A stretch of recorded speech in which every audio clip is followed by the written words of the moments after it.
All right, Wayne Allyn Root, War Now. Welcome to the Wayne Allyn Root Show. Megan Barth sitting in. She did a great first hour. Thank you, Megan. You're welcome, Wayne. And I want to welcome all you back to the show. I'm your middle-class warrior, relentless freedom fighter, capitalist evangelist, conservative rock star, and all-around badass. This show is sponsored by Swiss America, the #1 pressed metals company in America. I call them the gold standard. Contact Swiss America at 800-BUY-COIN, 800-BUY-COIN, or go to SwissAmerica.com. And now more than ever, you need gold or silver. The world is awash in debt. And throughout history, thousands of years, the only thing that proves the antidote to debt is gold or silver. All right, so before I get to my early conversation with Megan in this segment, I just want to quickly read. I want Megan to hear this, though. I want to read. I get so many wonderful emails from people who, A, love the show, B, fans of this show, C, fans of me, thank me for everything I did for Donald Trump, and D, fans of my RJ column, the Las Vegas Review-Journal. It's probably pretty even at this point between RJ column and this, which is really cool. But I also get my share of hate mail. So I want to read you a hate mail email that came in. This is how liberals think. So my column today in the RJ was describing the worst Republican governor in America, Brian Sandoval. Yay. What a loser he is. I have to read it. Well, I know. on you. I need to go like first thing in the morning. I know. You usually copy me on it. All right, I'll send it to you. I'll send it to you. I can send it to you right now. All right. So here's how liberals think. Your misunderstanding of Governor Sandoval's customers. I wrote that. My grandfather taught me the two most important things in life. Number one, the customer is always right. Number two, if the customer is wrong, refer back to number one. And that Brian Sandoval's customers are my customers who listen to this show, and he has abandoned them. He doesn't listen to them. He gives them the middle finger. He doesn't care what we think. That's his customers. Okay? How is that wrong? So here's what the guy says. His name is Ron. I won't embarrass him, give his last name. I don't ever say the last name of conservatives. I won't say it of liberals either. Wayne, to the point, in your column in today's Las Vegas Review-Journal, you display most, if not all, the errors in thinking that are common to the radical right. The first and most grievous. I'm a freaking murderer. Grievous. You're radical. I'm a rapist. You're radical. Grievous. You know, can you imagine what liberals think is grievous? Never hurt someone in my life. I'm grievous. The first and most grievous error is in believing that Governor Sandoval's customers, quote unquote, he puts in, and are only members of the radical right like you. Yeah. That's simply not true, and it's probably the biggest intellectual failure of your movement. Governor Sandoval's customers, in quotes, are all the citizens of Nevada. President Bannon's customers, is what he writes, President Bannon's customers. Oh, he's not unhinged at all. No, are all of America. I don't know if you don't understand that or if you make more money pretending that you don't understand that. If you do understand that but rant just for the money, as I suspect, you're an amoral whore who will say anything for money. I've read your essay. He means my column. It's called a column, you lame-brained liberal. I've read your essay several times now and have concluded that you're just a pompous whore smirking as you do your part to destroy the country. No real American would hold the hatred for Americans that you and President Bannon and VP Miller hold. You're in it for the money. I'll keep your column for reference because it's so filled with hatred for Americans. I want you to hear my answer. What a jerk liar you are. What a delusional loser. Obama never did one thing to help me in 8 years. He screwed GOP voters for 8 years. He stole from us. He had a nice name for it. It's called income redistribution. He ruined our health care. He made our rates go up by 6-fold. He screwed Israel. He opened the borders and flooded the country with welfare addicts and terrorists. He verbally abused business owners. He regulated us to death, tripling my legal bills. Oh, yeah, he ruled for all Americans. No, my ignorant, hypocritical friend who is full of crap. Obama ruled for only Democrats, your friends. You live in a delusional world, but you've inspired me. This will be my column in the RJ soon. Love, Wayne. Nice. Yeah. What was his name, Ron? Yeah, stick it up your you-know-what. Ron, yeah, Ron. Let me tell you something. Name one thing a Democrat has ever done for a business owner, ever. Like Democrats rule for everyone. They're benevolent. They're such good people. Name something. I'm a business owner. Name something any Democrat, not Obama, any Democrat in history has ever done that has ever benefited me. I'm looking. Are there crickets out there? Anyone got an answer to that? Dial up the phone line. 844-WAR-NOW-1. 844-WAR-NOW-1. I'm waiting for something a Democrat has ever done for the majority of Republican voters who work for a living and pay taxes. Name something a Democrat has done for us. I'm waiting. Oh, overtime rules? You think that'll keep your job? Minimum wage rules? You think that'll keep your job? Letting men get 3 weeks off because their wife has a baby. Oh, you'll be hired real soon. $15 an hour? Yeah, $15 an hour. Oh, No. you're all headed for No, lots of that's not jobs. Wait until you see what happens. Trying to think. The only people getting hired for the next 10 years because of Democrats are robots. That's it. Robots. That's all that's getting hired. Wait a minute. If some refugees are Republican voters, Starbucks is going to hire them. If refugees were Republican voters. Exactly. So I repeat, name something Democrats actually do for Republican voters. I'm trying. So when these it's morons, nearly Friday. I'm nearly checked a out. politician's job is for everyone, really? When Democratic voters will never, ever give Donald Trump a benefit of the doubt. Ever. No, it's President Bannon. President Bannon and it's Vice President Miller. Right. Yeah. If they will, I'm surprised she didn't say vice. What about Secretary of State Root? Oh, Didn't I get in there? How come I don't have a job? What the hell, man? I'm the Treasury Secretary. Didn't you know that, Ron? So Can I be the head of the Department of Education and then I'm going to shut it down? Actually, I would like the job of Secretary of Free Speech because I would teach Ron a thing or two. He'd be banned for life. But the end result is, I love Ronald Reagan. I love Donald Trump. And yet liberals treated them both so horribly. What did Democrats do for Republicans?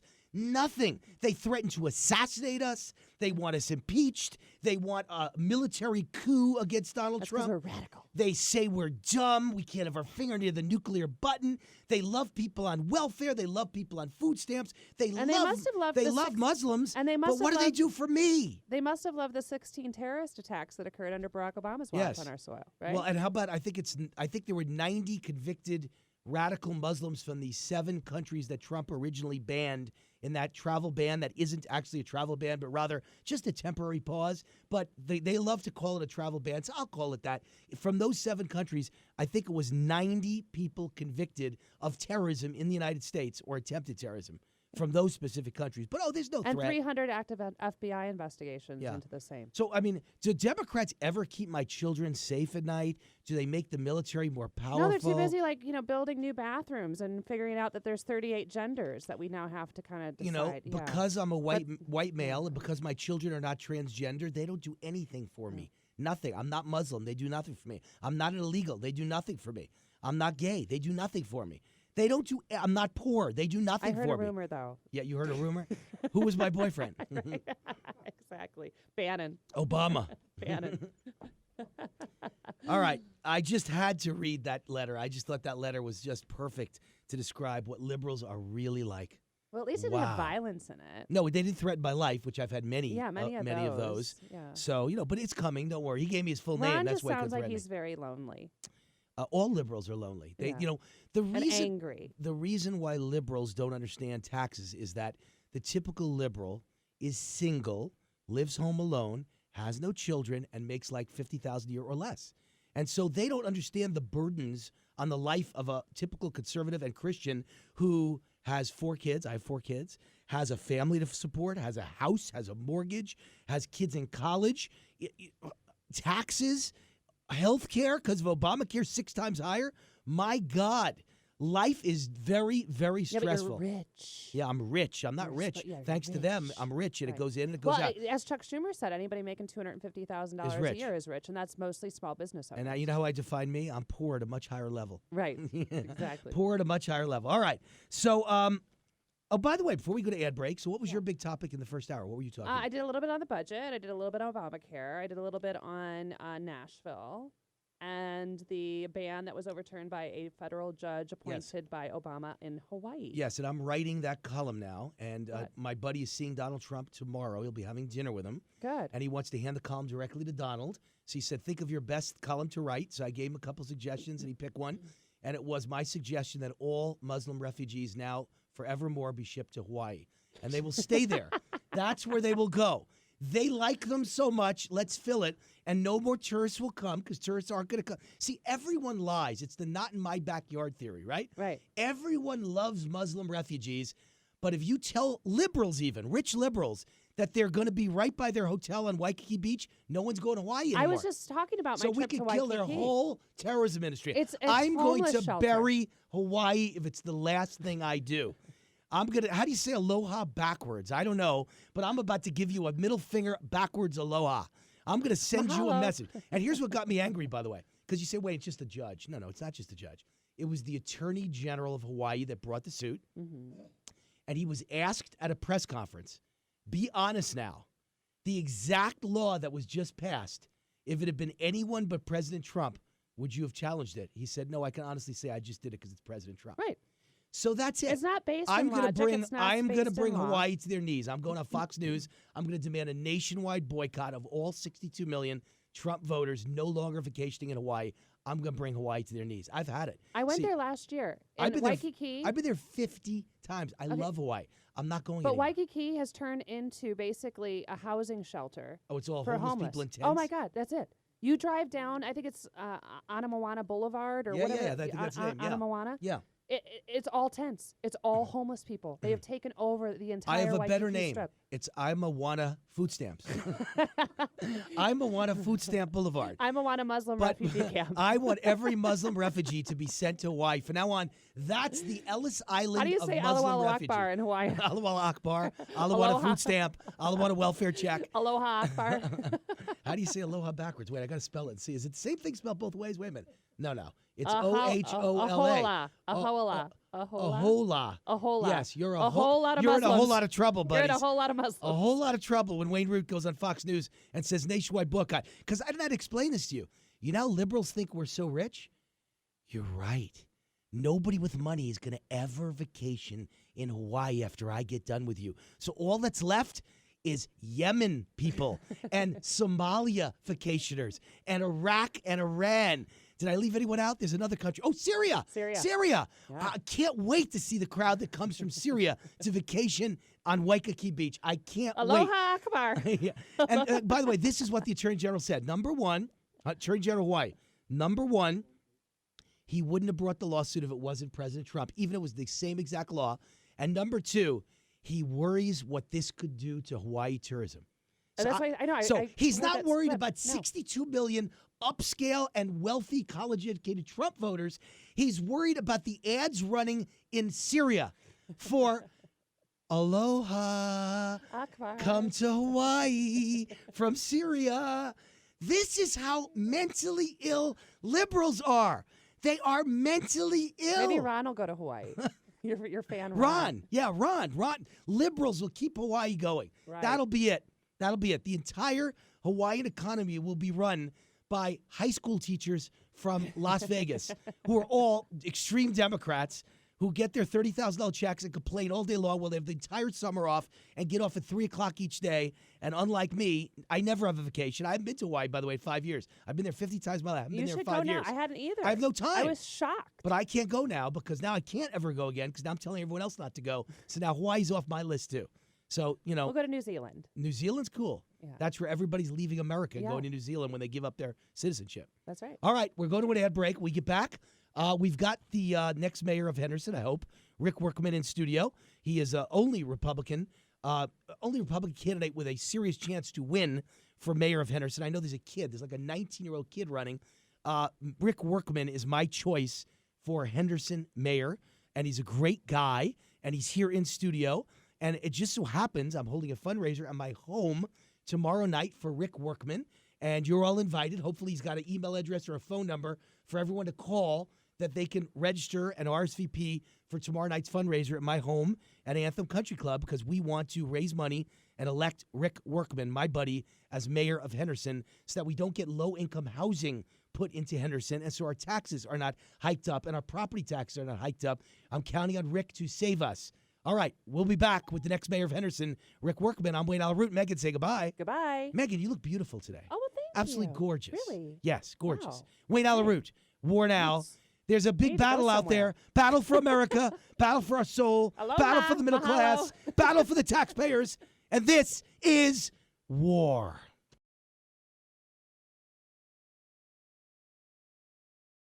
All right, Wayne Allyn, War Now.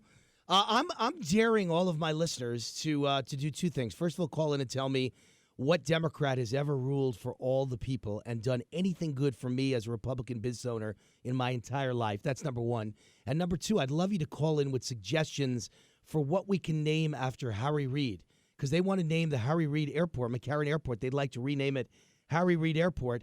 And I have some thoughts. First of all, I had several of you, my listeners, email me today and say they'd like Harry Reid's name put on a correctional facility. That's a good place for it. I think a better place would be the men's toilet at the McCarran Airport. I think that would be perfect. It would be Harry Whorehouse Reid's, I don't want to say the last word. I'm not going to say anything else. House. That's all I'll say. Harry Whorehouse Reid's House of Pain at the McCarran Airport. That's where I think Harry Reid's name would be best. But I want all of your suggestions where we could put Harry Reid's name on public buildings in the state of Nevada. I'm sure you have better ideas than even I do. We also have JD on the line before I get to Rick Workman. Very quickly, JD's on line too to tell us some ideas about judges, what we could do with these overactive federal judges from places like Hawaii, meaningless places where they're trying to act like they are president of the United States and they know national security and overrule our president who gets national security briefings every day and knows much more than them. So, JD, the floor is yours. Be quick, though. I've got the next mayor of Henderson here. Hi, Megan. Hi, Wayne.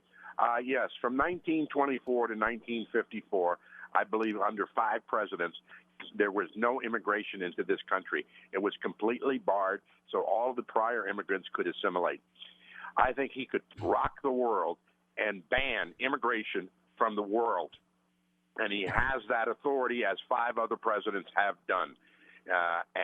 In regard to and that would shut it down completely because there's case law. And just ban the entire world from immigrating. We take 1.2 million people a year now. We don't need them.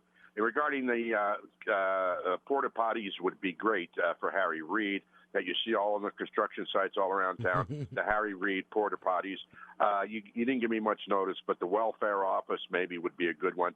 And also JFK, you weren't around, but he lowered the taxes when he was president. No, JFK was great. JFK was great. Thank you, JD. Over and out. All right, JD with some great ideas as always. I sometime guest host for Wayne Root and always a great caller and always a great researcher for this show. He always, whenever I have a question and I'm on the air, I say out loud on the air that I need some facts filled in, and JD is very quick to either text them back to me or to call the station and give them to my producer or my board op, Charlie, or to actually call in and give them himself on the air. So thank you, JD. Really appreciate it. All right, so now we've got Rick Workman here, who I hope will be the next mayor of Henderson and who I personally would like to see be the next mayor of Henderson. And I've offered my home for a fundraiser. We're having it tomorrow night, 6:30 p.m., Friday night, 6:30 p.m., St. Patrick's Day, at my home in Anthem Country Club. And let everyone know, Rick, how they can RSVP and come to that event. Well, if you just send an email to Allyn at Cox.net, and I'll spell that as DARYLLANN at Cox.net. Send her an email, tell her who you are and what you'd like to do, and she can get back with you. And if you can't remember that because you're in traffic right now, you're sitting in a car, which most people are on the radio, then all of you know WayneRoot@gmail.com. That's my personal email, and I will then forward it to Darryl Ann. So WayneRoot@gmail.com or Darryl, DARYLLANN.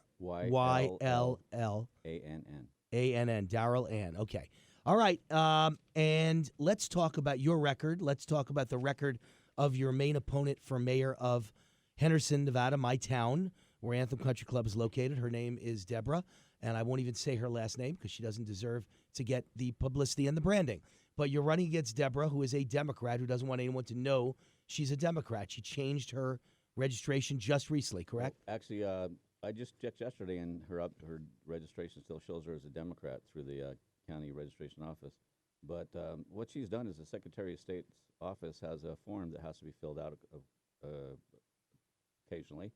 And back in November, it showed her as a Democrat mayor candidate.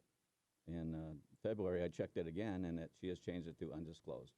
And also, I believe you have proof that she was a supporter of Harry Reid. Oh, actually, it's there's a website. It's called Women for Harry Reid, Public Supporters, and it does list her among a lot of other hosts of Democrats. Yeah, well, why wouldn't she be? She was a Democrat city councilwoman, and she was in the state of Harry Reid, and he's running for Senate. Of course she endorsed him. She's a Democrat. Right. She was apparently considered a couple of years back as Harry Reid wanted a female to run against Sandoval. And they considered her, but she was the third female choice after the first two turned him down, and apparently they decided they had too much baggage with the way that his son became the city attorney. But not too much baggage for her to run for mayor of Henderson. Absolutely not. So tell us about that little case with the son becoming city attorney. What was the big scandal with that? Well, This is Harry Reid's son we're talking about. that's right. There was a process where they had some standards, had a job classification description, and they had a lot of applicants, and they narrowed it down to approximately 12. Once they got it down to the final candidates and started their interviews, and at some point during that process, Andy Hafen acknowledged that he got a call from Harry Reid and basically said something that about my son would be a very good city attorney. They suddenly changed the criteria for the office so that he would qualify. Now, So he wasn't on the original 12 list. not my understanding, he was not, because he did not qualify. Now, Deborah, at a meeting that we held, a panel that we had as a group of candidates not long ago, when she was confronted with that statement, she said we didn't lower the standards, we modified the standards. That, of course, gets a laugh out of most Well, that's people. like Bill Clinton said, what is the word is really mean under oath when referring to getting a you-know-what under a desk in the White House. That's Democrats for you. They're all liars. They're all frauds. They make things up to suit themselves. By the way, Charlie, you got to get the air conditioning blowing in here, man. Speaking of what happened under that desk, get the air conditioning blowing, okay? It's kind of hot in here. So, Rick Workman, tell us about your background. It's more important. We understand now Deborah's a Democrat. We understand. I've spent the whole beginning of the show explaining why Democrats are no good. They don't believe in all the people. When they get elected, they take care of only their people, and their people are not working people. Their people are welfare recipients. Their people want low-income density, high-density housing. Their people want higher taxes on me. Their people want higher sales taxes. Their people want higher property taxes. Their people want more government employees. Their people want everything I don't want. So I don't want Deborah. I don't want Deborah for mayor of Henderson. However, I do want you for mayor of Henderson. Tell us your background and why you deserve to be mayor of Henderson. Well, my background started when I was 17 years old. I entered the Air Force. That's good right there. Start with that. That's good. We like military men. We respect you. Thank you for your service. I actually enlisted and became a nuclear weapons technician. Wow. Believe it or not, I was a 17-year-old kid in another country with my hands all over nuclear weapons, tearing them apart and putting them back together again. Wow. And By the way, that's not dangerous? no, it's not. Not Really? if you know what you're doing. No, I mean, I don't mean that it'll blow up. I mean that don't you get any radioactive residue of any kind? from Oh, doing- we didn't talk about that, and neither did they way back then. Later. So in do you life- glow at night? We'll find out at my house tomorrow night. It's it's the lights after out. 6:30 when you turn the lights out. Our next mayor is glowing. That's all I'm going to tell you. Go out by the pool and see what happens. So eventually I went to school, college, and got a couple of degrees and became a commissioned officer. So my specialty was nuclear weapons. So I became a manager of nuclear weapons, various programs, and then had such great success that eventually there's a Department of Defense Nuclear Agency that does inspections of every nuclear-capable unit in the world from the Department of Defense and some NATO units. So I ended up actually being selected as the Air Force token representative, and I did those inspections. Quite frankly, we spent more time on Navy ships and submarines and Army outfits than we did Air Force and a couple of Marine outfits. So that was a great middle portion of my career. And one of the last jobs that I had, and the reason I am here in this valley, is I was selected with the F-117A stealth fighter program. I had not actually managed aircraft before, but I was selected for that program. Found myself uprange, and soon after I got the job and kind of learned a little bit and actually modified an entire fighter squadron, the smaller fighter squadron of the three we had, to be able to mirror the way that Israelis fought war with fighters. So we created an autonomous concept so we could basically go as a small group and deploy anywhere in the world. And do So our actually, job. we learned something from the Israelis. Oh, absolutely. They're good fighters, man. That's darn sure. Those are my Jewish people, baby. Good fighters. absolutely. As opposed to the American Jews that put their hands up in the air and say, I'm a liberal and all the Muslims could take over and blah, blah, blah, blah, blah. I love the Israeli Jews. They are wonderful fighting people, good people. I was actually told if you do it, no pressure, but if you do it wrong, everybody in the world will know, and if you do it right, the wing commander will take credit for it. But no, he's a great guy. Anyway. All right, so now you found yourself in Henderson, and you put together a new lab to put bad guys away. Is that not correct? Well, I after I retired, and I worked for Metro for a few years as a crime scene investigator, CSI. And then in 2000, Henderson decided they wanted to create their own CSI outfit. And so I was selected, and I started not only CSI, but began to develop a forensic laboratory. Most people know it as I have to interrupt this for one important message, okay? So my air condition was broken, and my air conditioning now works at my home thanks to Anthony. And he says he is your biggest fan in the world, and he fixed your air conditioning, so he should be listening in his truck right now as he drives from my house. And he will absolutely love it if you thank Anthony for fixing your air conditioning. So I just got that text. So, Anthony, thank you for fixing the air conditioning in my house. It is really appreciated. You did a great job. You did it fast. He was just there yesterday. He got me the part in one day and fixed it. You are my new hero, Anthony. Thank you for what you did for my home, but also thank you for being a loyal listener to War Now. I really, really appreciate it. I met him yesterday. I had a chance to meet Anthony. Great guy. And I said, please, please, please come back tomorrow. You got to come back tomorrow. He came back tomorrow. So great job. We're going to take a quick break and get back with Rick Workman, the next mayor of Henderson. Anthony, thank you again. You my man. You my man. I owe you, man.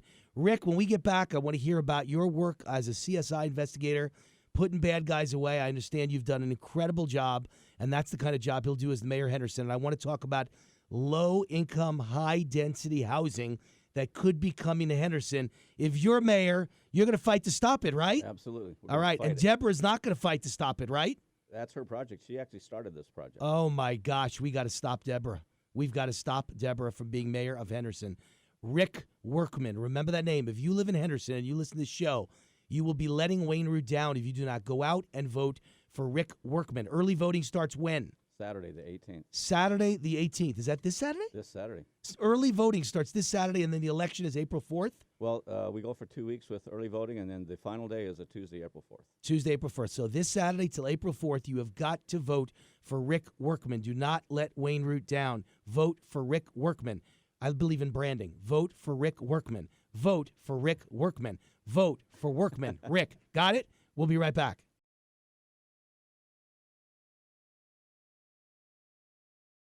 All right, Wayne Root back on the air. The 4 o'clock hour with Rick Workman. Preferably, hopefully, we're praying the next mayor of Henderson, Nevada, running against Deborah, whose last name I will not say, who is for low-income, high-density housing, who claims she's for lower taxes. She is not. And who claims she is an independent. Well, in reality, she's been a lifelong Democrat, is still, last Rick looked, registered at the registrar as a Democrat, and was listed at the website Women for Harry Reid. Does that give you some idea of where Deborah stands? She is a woman for whorehouse Harry Reid. All right. So, Rick, we were finishing up with your CSI work, and I want to know, you built one heck of a state-of-the-art forensic lab in Henderson, Nevada. Is that the right way to put it, forensic lab? Yeah, that's true. That's correct. Actually, what we have inside this old building is definitely state-of-the-art. We have the best equipment, instrumentation that you can buy.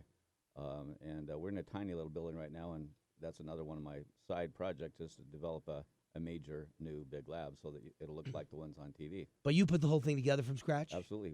I was employee number one. And what do you have there now? What kind of crimes have you solved at that lab? Well, a quick start, kind of pat myself on the back, when we got our first automated fingerprint identification system, I went to California to learn how to use it, and I took an unsolved case with me. And entered the fingerprints in the system, and it's not automatic like TV, but it had already been tried. It was a cold case for 2 years, and I was able to do an identification on a print by using the system, and we solved the murder and rape of a 16-year-old Silverado high school girl that occurred in 1998, and we solved that in just a matter of minutes. Wow. What year was that you solved it? That was 2000, May of 2000. I started in April, and I went to California with those fingerprints in hand and did that in May. What a wonderful thing for that girl's family to finally get closure. Yeah, it was sad, of course, but it was great to be able to finally get the guy ended up doing 10 years in prison, only 10 years. Why only 10 years for murder? I don't understand. Rape and murder. Why? Was he under the age of 17 when he did it or something? No. He's basically a pedophile and had done some other things. So how do you get only 10 years? It was dealt. I don't understand it. A liberal judge. You and I know people that do much less and get much more. So a liberal judge, as usual. Got it. And then to get off of what I did, we have the absolute best scientists, forensic scientists in the state, and arguably in most parts of the country in our tiny little lab. We have toxicology, which includes blood alcohol analysis and blood drug analysis, and fingerprints, and we can also do what I call pills, pot, and powder, the drug analysis for controlled and illicit substances. In our toxicology lab, and I'll mention his name, Tim. He's the manager that I brought back from Franklin County, Ohio, when I come back to the lab for the second time, and he's primo. And what we can now do, and what he has created with some of his great employees and scientists that work with him, we can now test for 77 drugs in blood. Metro can test for, in comparison, 15 drugs in blood. So you have better facilities than Metro? Absolutely, without a doubt. Wow. Without a doubt. Wow, that's fantastic. And our turnaround time is great. We just have a small group in a small building, so our capacity is small, but we handle all of Henderson. We also do all the work for Boulder City. And we constantly have requests from other agencies in the valley to do their work. We just can't handle it because we don't have the people and we don't have the space to put the people. That is amazing. And Little Henderson has a better facility than Metro. That is amazing. And there are 11 people in the world who are certified in footwear and tire, crime scene, and latent prints or fingerprints. And out of that 11 in the world, 2 of them work in my lab. What? But you're not one of them? No, I'm not a scientist. You have 2 of the 11 in the world Absolutely. in your forensic lab in Henderson. And that's why I have a license to say we have the best lab in the state, and we can compete with anybody else in the country. Wow. Can someone like Deborah, let's just say the horrible thing happens and Deborah is elected mayor of Henderson. Can she now hurt you in your lab by being vicious and jealous and coming after you because you ran against her? What could she do to try and hurt you? Well, I was removed from the lab for 4 years, not in August of the year after she was placed on city council. Under what grounds? Because I had the audacity to talk to a Las Vegas Sun reporter and talk about my project to develop a lab and the fact that we should be autonomous so that there's no bias or any kind of issues, so that we are fact finders. We don't care it's not that we don't care, but we do not consider who it's going to help or hurt when we do our lab work.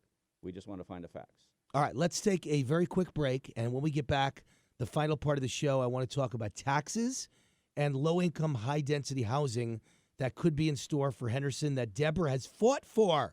Deborah's fought for. Her name is on it. And she says it's not HUD-related, and HUD's actual logo is on it, and it's right off the Henderson website, right? Well, this is off the Southern Nevada Strong website, which is the major piece to the Henderson Strong. How do I make this clear? Good people work hard, and they buy a nice house to live in a nice neighborhood. You have no right to bring low-income people to our neighborhood and ruin our property values. If they want to live in our neighborhood, I don't care. That's great. Then earn enough money to live in my neighborhood. But you don't have a right to take a person who bought a $500,000 house, worked their whole life to earn it, and next door you put a low-income, high-density building, and it's a bunch of rental apartments, and it's a bunch of people that can't put $1 down in a house, and they get to live right next to me and breathe the same air on the same block as me. Well, I spent $500,000, and they're renting it, and the government's paying for it. Folks, this is the definition of how you ruin a neighborhood. I know. I grew up in Westchester County, New York. I grew up in Mount Vernon, New York. They ruined the town. It went from the city of homes to a city of welfare and high crime. I went to the most crime-ridden high school, one of the most crime-ridden urban high schools in the United States of America, and right next door to me was Yonkers, New York, which was completely destroyed by busing and low-income, high-density housing. Don't let it happen to Henderson. Elect Rick Workman, mayor of Henderson. Elect Rick Workman, mayor of Henderson. Got it? Workman Rick. Rick Workman. Wayne Allyn Root. It's a battle every day. We're going to win this war. Wayne Allyn Root, War Now, 790 Talk Now, Vegas, 98.1 FM, Palm Springs, and soon we announce national syndication. Liberals, get ready. Your heads are going to explode all over this country. I'm coming to get ya.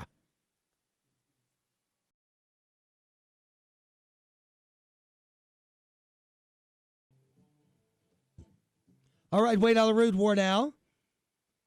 And next week, I'm going to email you, Charlie, all the songs that are hot, that are loud, that are with it, that are a revolution, that are attack. Charge at 'em, take the hill, kill 'em. I want them on my show, okay? Nothing pedestrian on this show. You heard that intro, right? You'd be bored without us. Wouldn't you be bored without Donald Trump, too, by the way? Can you imagine if Jeb Bush was president?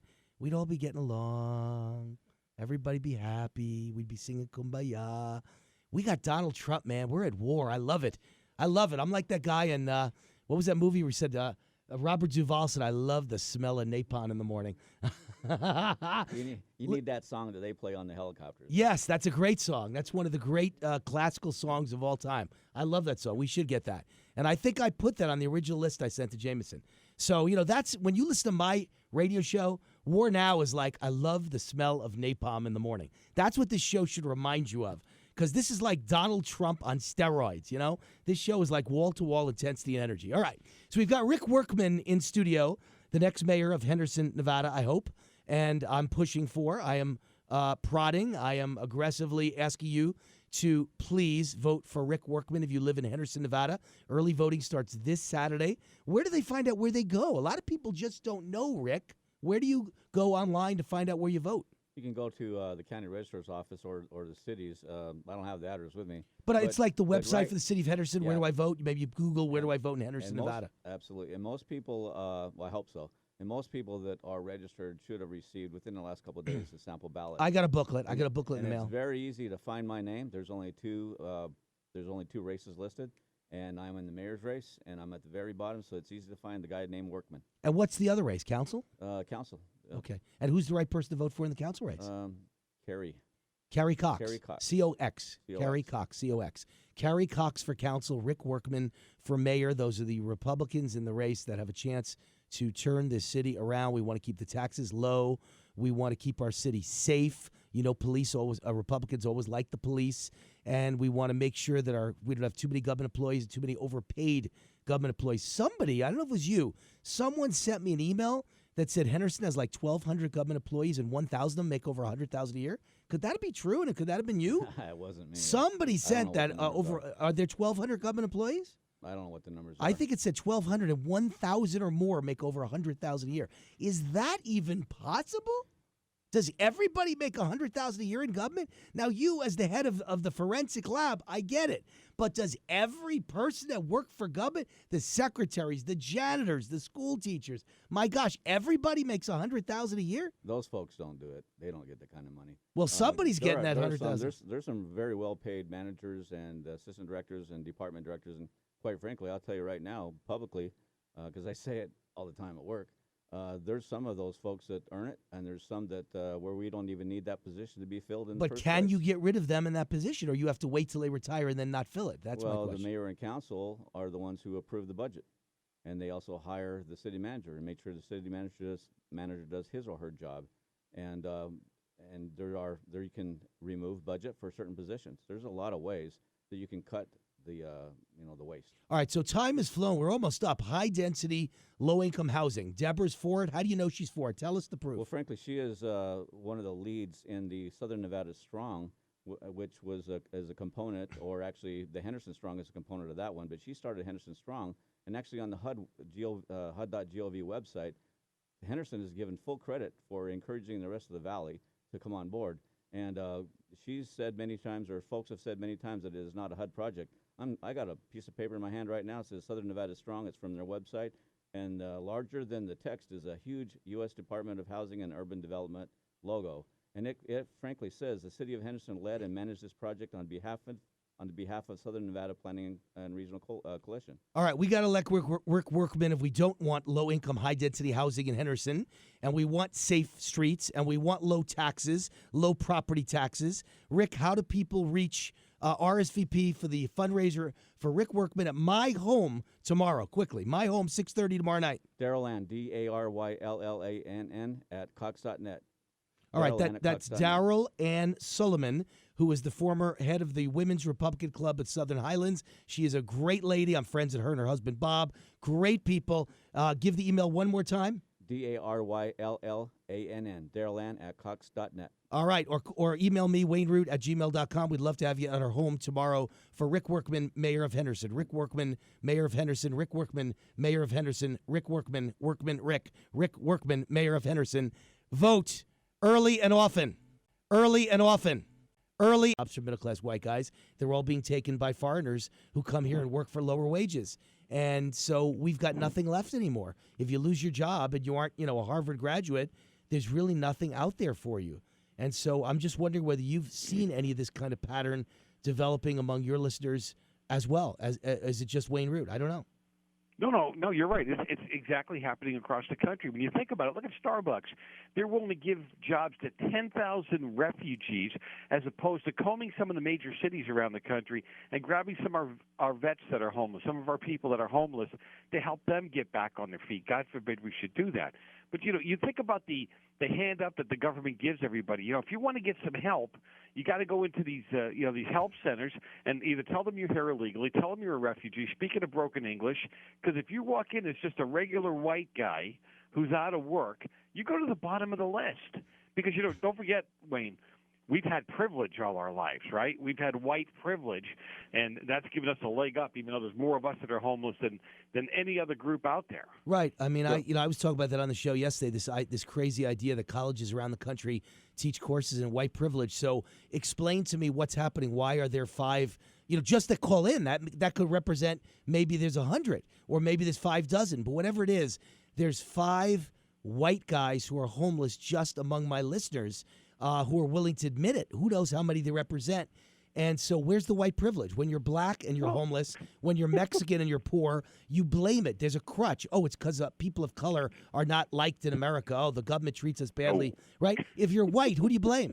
Who do you blame if you're white and you got nothing? Who do you blame? Oh, it's your fault. Don't you know that? If you're white, it's your fault. Look, you go to a community college in California, right? And you go get the application to get in one of the classes, and as you're filling it out, there's going to be 26 different check boxes you can check as to whether you're here documented or undocumented. What's your race, what's your ethnicity, the whole 9 yards. And I can tell you, because I'm involved in education, if you're Hispanic, if you're black, if you're a black who's if you're a female who's half black, half Hispanic, you get into everything.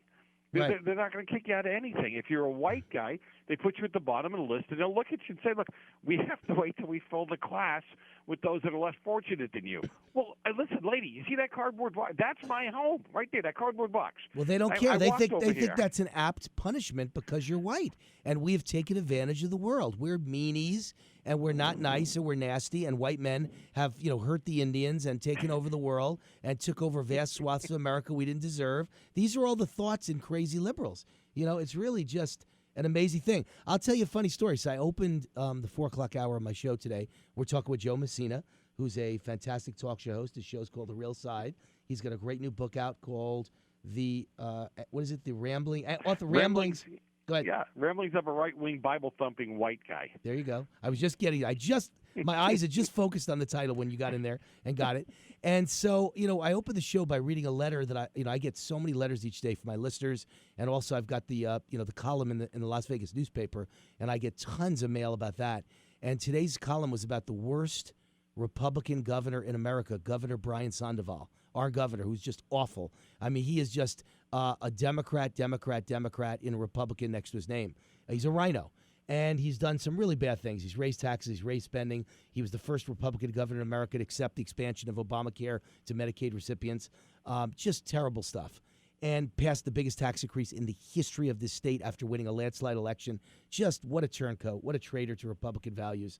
And someone wrote me a letter and said what a terrible person I am because I'm assuming that he's only supposed to take care of Republicans, but he's the governor of the entire state, and his job is not to do what I want him to do or his voters want him to do, but to take care of everyone. And I just had such a laugh about that letter because I've never seen a Democratic politician ever, Joe Messina, take care of me. I've never seen a Democrat get elected and say, Republicans like Wayne Root, who are white, who are male, who own a business, who are high income, they didn't vote for me, but I'm going to pass all kinds of laws that help them. The only thing Democrats do for 8 years, all Obama did was pass laws that screwed me over and helped his voters. And they're going to act now that when a Republican gets elected, he can't think of his customers as Republicans. He's got to help everyone. His customer is every person in the state, including Democrats who hate his guts. Well, that's BS. That's complete BS. Nonsense. Well, it shows you the sickness of the left. Look, remember when Chuck Schumer came out shortly after Trump got elected, and he said, look, if Mr. Trump wants, he wouldn't call him President Trump in the interview, he said, if Mr. Trump wants our support, he's going to have to legislate as a Democrat. And I'm like you, I'm very passionate about that. I'm yelling at the TV set going, hey, you, listen up. Democrats lost. What part of this are you missing? And they still believe that what they believe to be, if it's a thought between their two ears, then it has to be true, it has to be right, it has to be just. And it's not, Wayne, I don't know how you feel about this, but this violence, I think it's going to be a long time before this violence actually stops. Oh, it's not going to stop at all. It's not going to stop. They're not going to stop until they drive Trump from office. I don't think they ever will, but I'm saying that's why it'll never stop. Donald Trump will beat them every step of the way, but they'll keep this up, and it will get increasingly worse, and you'll have riots. This will be like the 1960s. Cities are going to burn this summer in America, I guarantee you. But here's the good news. I'm looking at your a little press release here for you coming on the radio show and all the notes they say about you, and it says how you come from a big Italian family, and I love that. I want to tell you a funny story. So last Thursday, the Italian American Club of Las Vegas had a huge event, sold out, standing room only, hundreds of people there to watch the Italianization of Wayne Allyn Root. And they made me honorary Italian. And I thought it was going to be like me giving a speech and then they'd say, you're like our Italian boy and hug me. No, they had me like wearing a toga and I was kneeling before the Pope, and they had cannons and cardinals. And they did this huge ceremony. They practiced for 2 weeks like a Broadway play, and they had me stomping on grapes and bowing to a salami. It was the funniest thing you've ever seen. And the crowd loved it. Pictures. They're all over the internet. If you Google or go to Facebook and put in the Italianization of Wayne Root at Club Fiore, Fiore, which stands for, what is it? I always forget what it stands for. It stands for something about Italians, crazy Italians having ridiculous events. But what does F stand for? I can't remember. But in any case, fiery Italians having ridiculous events, maybe. It was just a crazy, crazy event, and we all had a great time. So I'm one of your paisani. I just want you to know that. Just want you to be aware of that. So I got to be nice to you now. Is that what you're saying? I'm going to make you an offer you cannot refuse. You understand me? You understand me, Joe? Do. We talk the same language, paisan. More than you know. You don't want me to hurt you, paisan. Well, So you know how that goes. A big Italian family, and an uncle as a patriarch at the time, and man, I'll tell you what, he didn't put up with any garbage at the table or anywhere else, but at the tables where he chopped you up, at the tables where he let you know politically and morally where you needed to stand and what you needed to do. And I thought the best part of the ceremony was when they said, Wayne, it's kind of like the end when you're about to say, you are now man and wife. They're like, Wayne, you have now left the guilt-ridden Jewish religion and you have entered the guilt-ridden Catholic religion. And so I thought that was a great moment. I knew I'd come home. I was finally with my family and I was home in another guilt-ridden religion. We're dominated by mothers who hit you in the head. So it was pretty good stuff, and we had a good time. But I'm now one of you. I just wanted you to know that. Oh, I appreciate that. I feel much more comfortable now. Hey, but the Jewish tribe is pretty tough too. The problem with the Jewish tribe is my people vote Democrat, which makes me sick to my true. stomach. That's the problem with the Jewish tribe. But I'm working on that every day and trying my best. But the Jewish term for crazy is mashugana. My people are mashugana. The more you crap on them, the more they vote for you. When you state, I am Donald Trump, the most pro-Israel president in history, it makes Jews go, oh, I'll vote for Hillary Clinton. It's the craziest thing I've ever seen.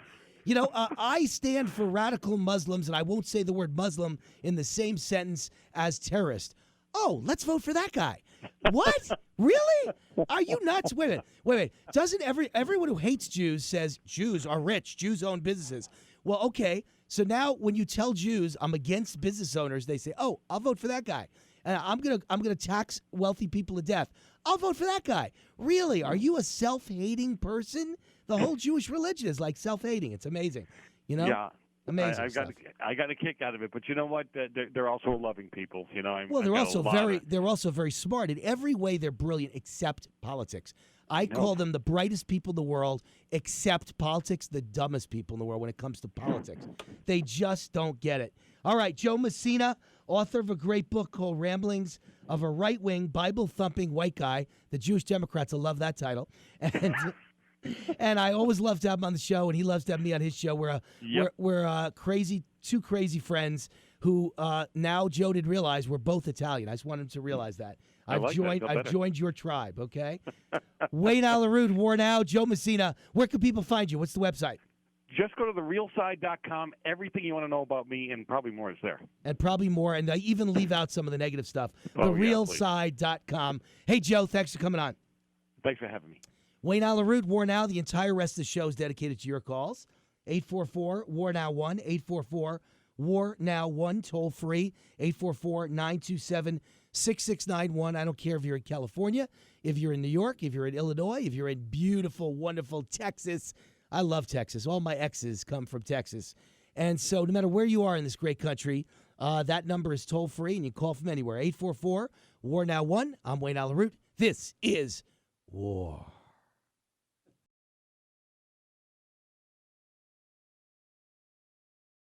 All right, Wayne Allyn, War Now. Welcome back. 790 Talk Now in Vegas, 98.1 FM in Palm Springs, and national syndication starting next month. We'll be all over the great United States of America before you know it. Great things happening. Lots of callers on the line. Join the queue and get on the line because I'm taking nothing but calls for the next hour, so you are virtually guaranteed to be on with Wayne Allyn. We've got some openings on the lines right now. Whenever I say that, the calls light up, so get in line right now, and you will be on the line. 844-WAR-NOW-1, 844-WAR-NOW-1. So often people wait hours to get on, or an hour to get on, or 45 minutes to get on, or at best 30 minutes to get on. And right now at this moment, you can get on. 844-WAR-NOW-1. Who's been waiting a long time now, about 30 minutes, is Gary, old, dependable, deplorable Gary. So we'll call him Dependable, Deplorable Gary. It's DDG. Hey, what's going on, Gary? I try to stay away and give you a break for one day, but you touch on things like low-income housing and stuff. I want to see this guy here, this Rick Workman, become the mayor. I lived in low-income housing. I'm telling you, it's awful. The highway to hell is paved over with good intentions. Don't let it happen there. You know, I'm from Far Rockaway. They destroyed that neighborhood. They destroyed it. It was a good Irish, Italian, Jewish neighborhood, and they destroyed it with good intentions. They built these ugly, horrible 6-story brick buildings. I live with heroin addicts and all kinds of weirdos. But the other thing I want to say is that I think you made a Freudian slip when you said that in Hawaii you want to destroy their terrorism industry. I didn't say tourism industry. I said terrorism industry. Is that what I said? Crack me up. By the way, I speak in the heat of battle. I don't want to destroy any industry, to be honest with you. I wish I didn't have to ever say, let's boycott these people, let's hurt these people. I don't want to hurt anybody, but they don't mind hurting us. That's what's so amazing. I know. You know, Nordstrom doesn't mind hurting Republicans and saying, let's kick Ivanka out, and then she's got record sales everywhere else. Record sales. I already know that. Yeah. And you know what? JD, he speaks my language. When he talks about history and like, what do we need? All these people from all over the world keep coming here. He speaks my language just like you do and Donald Trump does. He's right on the money. But I'm going to tell you, no, Megan doesn't know that Hawaii has more homeless people than any state in the whole union. And do you know why?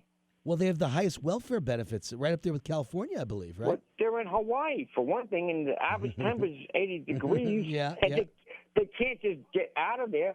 It's not like they can hitchhike or catch a Greyhound bus home. They're poor. There's more homeless people in Hawaii than anywhere, and I read that 7 or 8 years ago. Well, by the way, let me put an asterisk. There's more poor people per capita. It's a small island. I guarantee you there are more homeless people in New York and L.A. than there are, times 100 than there are in Hawaii. But the amount for a small population like that is probably the largest per capita in the United States of America. That's the difference. It's been an honor and a privilege to speak with you again. Thank you. Thanks, Gary. And by the way, Gary's so right. Of course, there's a reason why you're homeless in Hawaii, because It's beautiful. Why would you not want to be homeless in Hawaii versus homeless in Illinois? You know how cold Illinois is in the winter? Do you know how warm Illinois and humid it is in the summer? Hawaii is not only beautiful all year long and temperate all year long, but you could be homeless by the beach and just go hang out at the beach all day. I mean, it's just a beautiful place to be homeless. It doesn't get any better than that. It's the best address you could ever have if you don't have an address. So Hawaii makes sense. All right, we've got Frank on line 3. I haven't heard from Frank in a while. Well, actually, we heard from him yesterday, but that was the first time in a while. Hey, Frank, how are you? I'm incredibly annoyed. I'm just I'm repugnated by this fake stream media. If you remember, it was a couple weeks ago when they lorded how Nordstrom's and all the stores were dropping Ivanka Trump's line because of poor sales, and you kind of got that gesture like they had struck a blow against the Trump family. Now, today, what they're saying and on their little segments war is that, well, having the power of the office of the presidency, you shouldn't be allowed to profit from this. Do you hear these two-faced guys? I want to smash them in the face, war. That's why I just stay away. I just want to smash them in the face. I want to pull their bottom jaw out. That's all I got for you. I'll take your response. You can tell I can't stand their hypocrisy. I can't even speak. All right. Well, look, all Obama did, that's, what drives me crazy. That's all Obama ever did was profit from office. Now he's going to get a book deal worth, I don't know how many tens of millions of dollars between him and Michelle, and he's going to get $500,000 a speech, and he's going to be, I've seen estimates he'll be worth $100 million in a year or two. And I think they said he'd be worth $500 million after 5 years. So, I mean, everybody profits from office. Everybody helps their friends, unfortunately. And Obama spent 8 years funneling money to all the biggest Democratic donors with government investments and government programs and government solar energy and government environmental and Solyndra, all his pals there. Don't forget his wife's college classmates who got the $1 billion to build and then try and fix the horribly flawed Obamacare websites. Don't forget the stimulus program that was nothing but handouts to unions and Democratic donors. The whole thing is a joke. They're all out to help their own people. And the only one who can't do that, of course, is a Republican. Democrats used the IRS to destroy Wayne Root or try to destroy Wayne Root. You didn't, but you tried. And all the critics of the president were, the IRS went after them. All the Republican groups, all the conservative groups, all the Tea Party groups, all the pro-Israel groups, all the pro-Constitution groups, all the Christian groups led by people like Billy Graham's son, all of them, were attacked by the IRS. Can you imagine if a white Republican used the power of government to go after the NAACP? Can you even imagine? Charlie's looking at me like, oh, my God. You don't even want to be on Earth when that happens. Can you imagine if we used the power of government to purposely try and destroy Al Sharpton or Jesse Jackson or any black leader? Oh, by the way, Al Sharpton owes millions and millions of dollars in back taxes. Can you imagine if a Republican let a white extremist who owes millions of back taxes visit him 75 times at the White House, like Al Sharpton visited Donald Trump? Obama, I meant to say President Obama, so many times, I think 75 or 100 times. He's palling around with Obama while he owes millions of dollars. You got to explain something to me. I've never said I'm a huge fan of the Bundys, the family that's in trouble because they didn't pay their grazing fees. I feel bad for them, and I hope, I hope they don't wind up in prison for many years. I actually hope that a jury finds them innocent because I think they got a raw deal. But on the other hand, they did owe tax money, okay? And so my question is, can you even imagine if a white Republican president palled around with the Bundys while they owed millions of dollars in taxes and grazing fees? But that's what Obama did. Don't you understand that? Don't you get that? Can you imagine if a white rapper made a video showing him blowing the brains out of Barack Obama? Can you imagine what would happen? The uproar, the nationwide protests. Can you imagine? It's just insane. It just doesn't make sense that this stuff is allowed. Can you imagine if white conservative celebrities said out loud, we got to have a coup against President Obama, or we got to have, a military coup, or he should be imprisoned, or he should be shot. We got to assassinate him. Can you imagine if statues were popping up, of rest in peace, headstones, rest in peace in Central Park, Barack Obama, but they popped up rest in peace Donald Trump as if he's got to be killed. And nobody cares. The double standards that Frank talks about are in every single area you can name. Every celebrity, every singer, every pop star of any kind, they all think it's cool to say they hate Trump and they'd like to see him get killed and he's an idiot, and he's a fool, and he's this, and he's that. But you know something? The very definition of what they are and who they are, because they are rich and making huge money, pop stars, singers, athletes, actors, entertainers, billionaire businessmen, Mark Cuban, the very nature of all the Trump haters, every one of them is rich, and they live in 100% white neighborhoods with nothing but mansions, and they all send their kids to 100% white private schools. Why do they do that? Why do you send your kids to a private school? You could send your kid to a public school. You don't need to spend $30,000 a year. Why would you spend $30,000 a year versus zero? I guess you don't want your kids around normal, everyday people. You want them around only the richest kids who happen to be 99% white. And your neighborhood's 99 or 100% white. And you go to a country club, it's 99 or 100% white. And you know what? On your private jet, I'll bet there's never been a black person on your private jet, other than maybe the waitress, the private jet waitress serving you. I don't know. It's possible they could be black or Hispanic. Maybe the pilot once in a while is black or Hispanic. But you've never let a guest on other than Quincy Jones or some famous rapper. You've never had a real black person on your flight. They're just hypocrites. They're full of crap. They're the racist ones. Liberals are the most racist people I've ever seen. The very definition of racism is that liberals believe that people of color, black, Mexican, minority, dark-skinned people of any kind, can't survive because they're not as smart as the rest of us. They need government help. I don't believe that. I believe they're very, very capable of surviving. I believe that black people are just as smart as white people, and Mexicans are just as smart as Americans, and all of them have just an equal opportunity to make money and to survive and to get a job and to keep a job and to thrive in a job and impress the boss in a job. I honestly believe everybody is born equal, and they are ruined by the public school system and by liberals, and they're ruined by perception.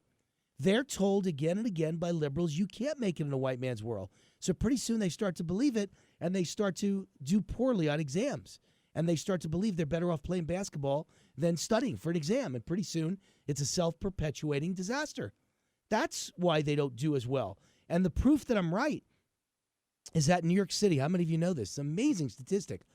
Black kids, this was a stat from about 10 years ago. I don't know if it's changed, but about 10 years ago, I quoted this stat again and again. Studies showed that black kids in the New York City public school system far, far, far behind the results and achievements of white kids. But black kids in Catholic schools in New York City had the exact same test scores as white kids. Exact. Because the nuns don't take crap. And they don't change their expectation or perception of you because the color of your skin. They truly believe in equality. It's liberals that don't believe in equality. Liberals are ruining the world. Liberals are dumbing down society. Liberals are making sure blacks don't get out of the ghetto, don't get out of the plantation. Because if you're in the ghetto and you believe you can never get out of the ghetto, then you're going to vote Democrat for the rest of your life because you want handouts. That's where Democrats want you.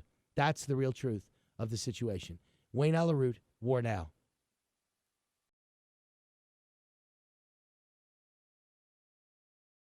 All right, Wayne Allyn, War Now. Nice to get emails from so many of you saying you're going to be at my house tomorrow. That's great. We're having that fundraiser for Rick Workman, who hopefully is the next mayor of Henderson, Nevada. Great guy.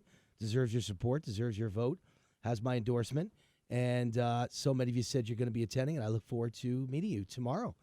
And you'll meet so many of the people from the station. Megan Barth is coming down. Andrew Paul, my program director and advertising director, coming down. Charlie, who is my sound op, is coming down. It's going to be a great event with a lot of people from the radio station. And, of course, Rick Workman and his wife.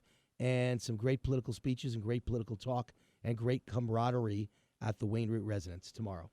So we've got Steve on the line 2, and we'll grab him while we've got him. Hey, Steve, you're on with War. How are you?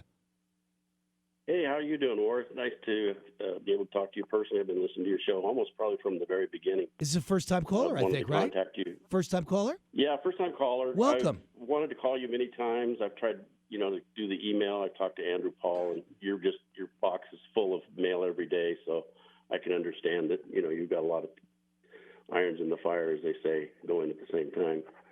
And what's on your mind? Called, basically, well, this travel ban thing, being admitted to practice law in the mid-'70s back in Wyoming, but I opted to use my law for my business endeavors. Probably kind of like yourself, I'm an entrepreneur starting different companies. But, you have to think like a legal person sometimes. And what's going on with these states of Hawaii, Washington, Maryland, they're using their cloak as a lawyer and attorney general position, walking into a federal court and saying, this is doing harm to our citizens. Well, actually, the other states, I'm going to use red states, just for example, where I came from, Wyoming, a red state, they have citizens too. And a travel ban is there to protect all citizens. So what we need to do is start little fires all over the country. All these different red state attorney generals need to go in and file suits in federal courts asking for an indemnification bond from these states for harm that might happen to their citizens over the next 20 years from migrants or refugees that may come in and create a terroristic act, And using Wyoming, where I came from, there's like 500,000 people, $100 a person. It would be about a $50 million bond that Hawaii would have to put up to indemnify potential harm to Wyoming citizens, because they're potentially allowing, through their actions, people coming to our country to hurt other people, other citizens. So if you have 30 states attacking Hawaii, they're showing up all over the place. They've got a lot of fires to put out. Right. And this would be using the same tactics they're using, but right back at them at multiples. And all of a sudden, Texas has got 15 times, I'm guessing, or more population than Wyoming. It might be a $2 billion bond that they might have to put up to protect the citizens of Texas. And you don't let it go for 20 years because these people can come in and create acts in 20 years. I mean, how much harm do you think happened to those people in Boston at that marathon had these people been that did the terrorist act come through at this point in time from these countries we're trying to ban? And 10 years from now, they create a havoc, say, in Wyoming, use that again at the frontier days, and they harm, 100 citizens there. The $50 million is going to be gone pretty quick by the lawyers. Yeah, there's no question. So I think the average person doesn't understand how bad it can be. I think there's a nation, Right. there's a worldwide jihad. I believe that there are nice people. There are nice Muslims. I've met them. I'm sure there are plenty of nice Muslims. But I think there's an awful lot, a significant number of Muslims who are purposely joining the refugee ranks and spreading out all over the world to try and colonize, have as many babies as they can, and someday, 20 years, 30 years, 50 years from now, they're going to take over Germany. They're going to take over France. They're going to take over Netherlands. They're going to take over the United Kingdom. And I'm sure they hope 100 years from now, it might take 100 years, more than 50, to take over the United States. That is their goal. That is their plan. How do I know? I get emails all the time from good Muslims who tell me that is the plan. They talk about it at mosque. God willing, Allah willing, they want to take over our country. And everywhere in the world, have you seen the stats, by the way? Everywhere in the world, Steve, where Muslims are in the majority, it's Sharia law. It's a disaster. Sure. Women don't have any rights. People who are gay have no rights. They're thrown off buildings and killed. Little children, little girls can't go to school without acid being thrown in their face because they don't want them to have an education. They're backwards countries with terrible values that do not in any way match Judeo-Christian or American values. And that's what they're going to instill on us someday if you let too many of them in. This is not a Muslim country. Well, that's the thing. You've got these countries that some countries get it. Japan gets it. You don't build mosques in Japan. No, you don't. Their cultures clash, okay? And there is a clash of cultures out there. And there's, certain animals don't mix either. Maybe because an antelope and a deer live and feed off the same area. That doesn't mean they're going to intermix. And some religions just don't intermix well. Right, but let me show you why a liberal can't call me racist, because if you could mix and you're willing to assimilate and you're willing to come to America and be American, then I don't care if you're Muslim. It means nothing to me. But if you're not willing to, then you have no right to come to my country. None. That's exactly right. But I think right now we need to have these little fires start against these, I'm going to use it, butthead judges across the country that are using the law to, basically stall the agenda of what's good for the country, our safety, and say, look, what's good for the goose is good for the gander. We're just going to use the courts too. Right. And I think your friend Andrew Sarabian, he could be a potential, contact within that administration to say, you know what, all we need to do is talk to 10 or 20 people that are, we've got some governors in Trump's administration, ex-governors, that can certainly call up their home state and say, hey, fire up the attorney general. Let's go to a federal court. Let's get an indemnification bond. Right. You know, it's just like these travel visas. You know, there's a thing called an appearance bond. When these people come into this country, they should file a bond, $10,000. If you don't show up, there's a $10,000 forfeit. Right. I'm with you. If they don't show up for their visa renewal. There need to be all kinds but they of don't restrictions. use that form. Right. They don't use that form. They don't use it. An appearance bond. It's really simple. If you're supposed to go to court and you have to put up an appearance bond, you forfeit the money if you don't show up. There should be all kinds of limitations on immigration. I'm sorry, not anybody can walk into our country. Not anybody can get a visa. Not anybody can overstay a visa. All right, Steve, thank you for the call. Appreciate it. First-time caller, and we welcome you to call back again and again. Thank you, Steve. We got John on line 1. John, you're on with W.A.R. How are you?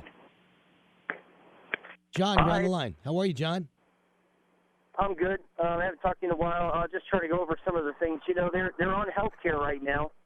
And, you know, some of the things I would have liked to have seen done was get all the veterans that are homeless off the street and get that $60 billion VA budget up to $120 billion. To me, that would have been the first two things to do. And I know the health care is a worthy thing, but I wanted to put in my 2 cents that I haven't heard anybody talk about. Is that okay? Yeah, go ahead. Put in your 2 cents. Where are you, Joe? We lose you?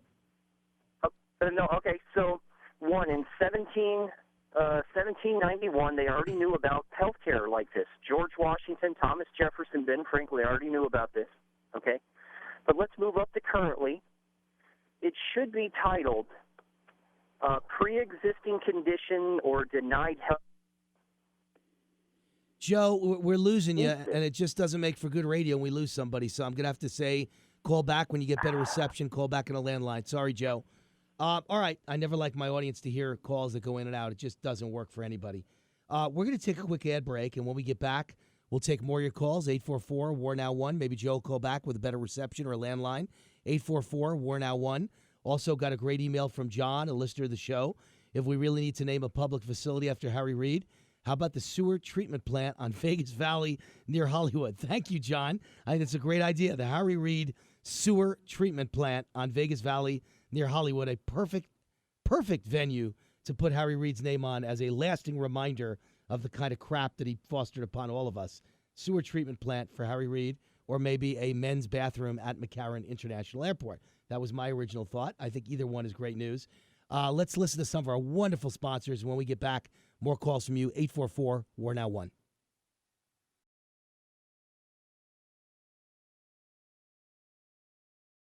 All right, Wayne Alaroot, I think we got John back with a better line so we could hear him. So, John, how we sounding now? Well, thanks. That's very nice of you to take me back. Well, I was just saying that, you know, George Washington at the founding, they pretty much knew about a health care plan and didn't want that kind of stuff in the government. And so I was just trying to take us current. The two most important combining reasons that they are not speaking about for obvious reasons is when Obama was president, no Republican voted for it, and we were passing a bill that we didn't even know what was going to be in it. And that is the reason why it's so invalid of a piece of legislation. It has no validity because, you know, what we were given in 1791 was hopefully, you know, something that was bipartisan and fair, and most people supported it, and then there was a vote, and, you know, most people could feel good about it. This was a kind of like, you know, a big F you, we're just going to do it our way, and you're just going to have to accept it. And, you know, it was kind of, I don't know, a little careless, I think, is the best word. Well, it doesn't work. That's the only thing that needs to be said, John. It just doesn't work. I mean, my health care went from $500 a month to $2,000, you know? That's not work. If you had a pre-existing condition and you were being denied, then that's really who should have, you know, gotten this benefit. Because the last time I heard, it was like 80% of the doctors and 80% of the people employed with health care were looking at each other going, why do we need a change? And then yet they went and ran down some stray path of we're going to pass this. Right. So I was just a little upset about that. Well, you know? join the club, believe me. Invalid. Join the club, John. Yeah, you're great. At the very moment that they said that, you know, that Obama kept saying that we need a change because it's so terrible, I loved my policy, and it was wonderful for me. It wasn't expensive, and it took care of everything it had to take care of. Now it's 4 times higher, and it doesn't cover anything. So when you do the math, it's actually 6 to 8 times higher. When you add in all the bills it doesn't cover, plus the new higher. That's right. Right? It's 8 times higher. It's insanity, and it just doesn't and how work. about this concept? How about this one? And quickly, I know we're getting close, but if somebody was going to do a cortisone shot, I mean, you have to be a doctor. Okay, you pass, you stick it in the skin, you do that, you administer the cortisone, you pull it out, you wipe it, and you keep it clean, and all this. Put a Band-Aid on, blah blah blah. Does it have to cost $1,800 though? And that was really some of the problems. I know doctors want to be paid well, but is it really $1,800 a cortisone shot, or could it be $200? Yeah, well, and I think that's a big problem. John, one of the reasons for that is government. Government mandates that only a doctor can give a certain shot. If you could let a nurse's assistant or a physician's assistant give the same shot, it might be much cheaper. They don't let you do that. So there's a lot of reasons why things are expensive. I don't always defend the corporate elite who are greedy. I think pharmaceutical companies are ripping us off. I think the way to solve that is so easy. It's called a free market. Yeah. Let people buy drugs anywhere they want. They can go to Canada.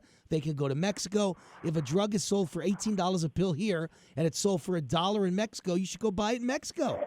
And that would drive the price down. Hey, John, there's a lot of noise and a lot of traffic. So thank you for the call. Really appreciate it. Hope you'll call more often. But call from a landline next time, man. Call from a landline. I think the problem is that 90% of people listening to talk radio are coming to and from work. That's why talk radio only works for conservatives, by the way. I've always argued, you got to actually be in the car going to or from work.